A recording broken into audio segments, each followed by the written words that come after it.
we have a woman that many of us knows her nickname. I don't know how many of us knows her name. We're talking about Salamah. Sayyida Salamah is one of the wives of Rasul alayhi salatu wasalam. Her name is actually Hind bint Abu Umayya. What's so special about Sayyida Hind?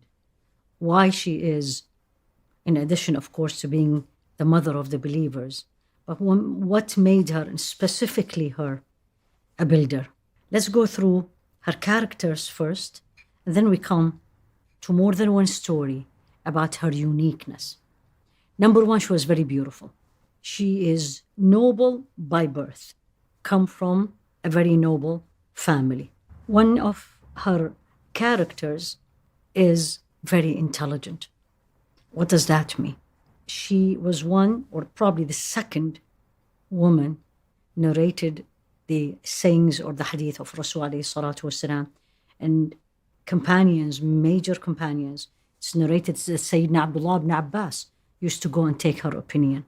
Add to that, that's not all, add to that, she was very wise. And that's actually the uniqueness of Salamah. One of the reasons she's described as wise is when Rasul alayhi salatu wasalam proposed to her, she took her time. She did not jump and said yes right away, or jumped and said no. She actually thought, and she knew she had issues that she wants to work on them before she say yes. And she was very brave. Fought with the Rasul alayhi salatu wasalam in 4 battles in Medina, up in the front. She was married before Rasul alayhi salatu wasalam, and that's why actually she's called Salamah. She had Salama, who was born, one of the first born after migration. Happily married, loved Abu Salamah, who was a companion, faithful, close companion to Rasul alayhi salatu wasalam. Abu Salamah got sick and died. Before that, out of the teachings of Rasul alayhi salatu wasalam, there was the hadith where Rasul alayhi salatu wasalam taught us, of course now, but taught them at that time what to say and do when you lose a loved one. And the meaning of it was to say, Inna lillahi wa inna ilayhi raji'un. And then this addition, Allahumma ajirni fi musibati wa khlufni khayran minha.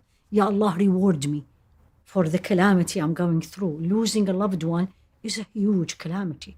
And we go through a lot of emotions and feelings and feeling of loss. So you're asking Allah, Ya Allah, reward me for all the difficulties I am going through, and وَخْلُفْنِي خَيْرًا مِنْهَا, give me better than what I lost. So when Abu Salamah died, Sayyida Salamah, she was thinking, who's better than Abu Salamah? She really loved him. He was unique. And she kept, who's going to be better than Abu Salamah I'm going to get married to? And guess who she married to? Rasul alayhi salatu wasalam. Absolutely better than Abu Salamah. May Allah be pleased with him. So the proposal came to her. And that's where the wiseness, and listen to this. Now she was a mother and she was a widow. Rasul alayhi salatu wasalam sent to her a proposal. She took her time and she said, tell him I am a woman on the older side, and she was in her 30s. And I am a woman with many children. And I am a woman who I am jealous by nature. I know that. She was telling him, my life may be not easy, or I may not be able to give you what you want. And alayhi salatu wasalam responded, tell her, if she is old, I am older. If she has children and she's worried about them, I'll make dua to Allah subhanahu wa ta'ala to take care of her children. And regarding the jealousy, the feeling she has, I will also make dua to her that Allah will remove it from her heart. Wise. Of course, she accepted. Now, the uniqueness of her wisdom, where it changed history of Islam, and this is a woman, is when they went to the Treaty of Hudaybiyyah. This is the treaty where the Muslims left Medina before the treaty, and the intention was to go and do Umrah.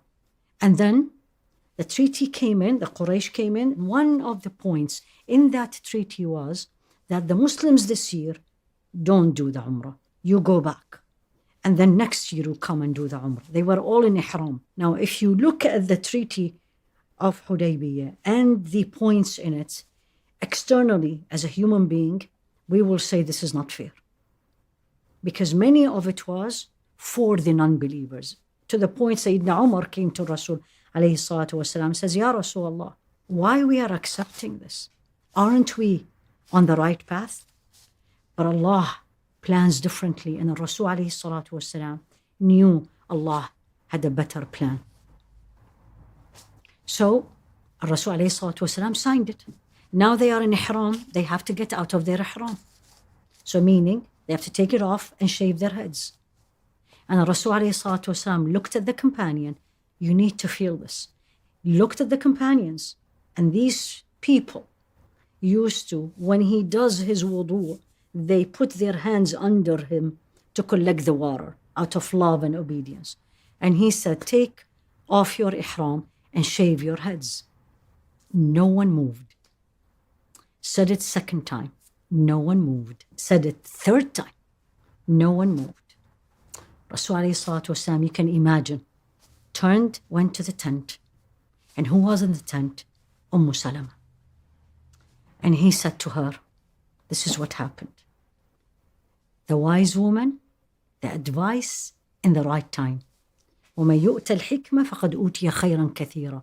Whomsoever is given wisdom, he has been given a lot of goodness. She said, don't do anything. Just go out. Don't say a word. You take your ihram.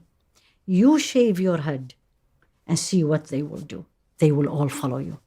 And guess what happened? Exactly what she said. He went out, didn't say a word to the companions. Tomorrow, inshallah, we will continue with another milestone of the legacy